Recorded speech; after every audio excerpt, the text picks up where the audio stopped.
trained to ignore this. And that's exactly what they do. They ignore it. This is very important to gather this way and to march and to do this over and over and make it bigger and bigger, because that tells those folks walking by on the sidewalk out there that there's a war going on and people are getting killed and civilians are getting maimed and hurt, and it is not business as usual. But don't stop there. Don't stop here on the streets, because those houses over there, the Rayburn building, the Longburn building, Longfellow, and your district offices where your congressman works and does his business, they have a comfort level. They can look out the window and see all of us out here in the park and keep on eating their sandwiches and their salads and going, they're protesting again. That's nice. Don't give them their comfort level. As well as being outside, we have to go inside with these. This is a camcorder. This is a tool. This is a weapon. This is also a weapon. This is a cell phone. All these cell phones, almost all of them now, have a camcorder in them. We're going to go inside. We're going to ask them, where do you stand on this escalation? Will you vote to block funding for this escalation? Please speak into the camera, Congressman, because we're going to put this on YouTube. If they're not going to bring the media to us, we're going to bring the media to them. And this is one thing we can do. This is one tool that we have not been using enough. We can ask them, yes or no, what is your position on blocking funding for this war? Because it takes two to tango. The president alone cannot cause an escalation, cannot fight this war. It takes the complicity of the criminal Congress to look the other way and give him the money for that war. So just as David Swanson said here earlier, focus on the Congress too.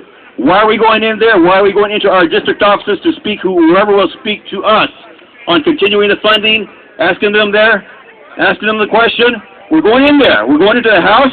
We're getting to those buildings, because remember, this is our house. Those are our houses, not theirs.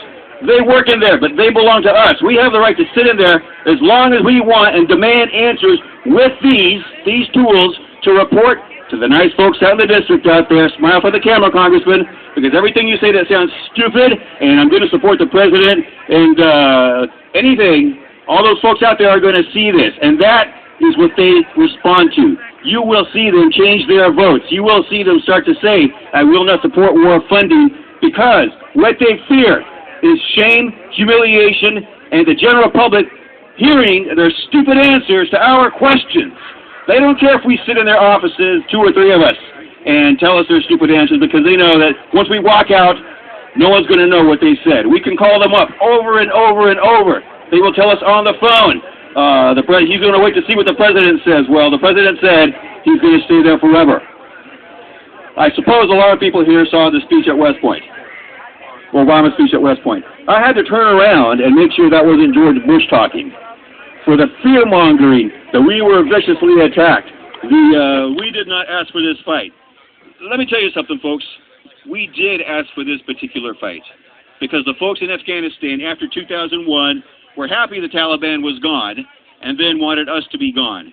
Everything that happened since then, it was a result of our ignoring the country, ignoring the reconstruction. Now you have 50% unemployment there, literal starvation. 1/3 of Afghans are malnourished, and they are taking up arms only because the Taliban is paying them $10 a day.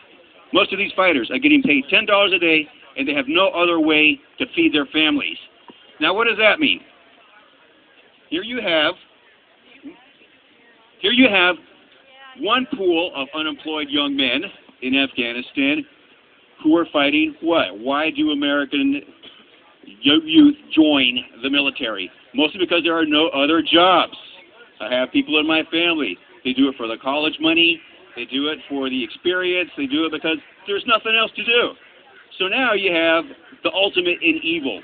One pool of unemployed young men who have no choices being pitted against another pool of unemployed young men who have even fewer choices. And that is the definition of pure evil. That is why this is so unnecessary and so purely evil, Mr. President, standing over there. So I just want to wind up by saying, take your power back, okay? We're going to stand out here. This is going to get bigger, but we are also going inside those houses, because those houses belong to us. We're going to put them on film, show them how stupid they sound to the world until they say, no, I will not support any more funding for this war. President Obama, you can't have it. No, you can't. No, you can't. No, you can't. No, you can't. No, you can't. No, you can't. Thank you.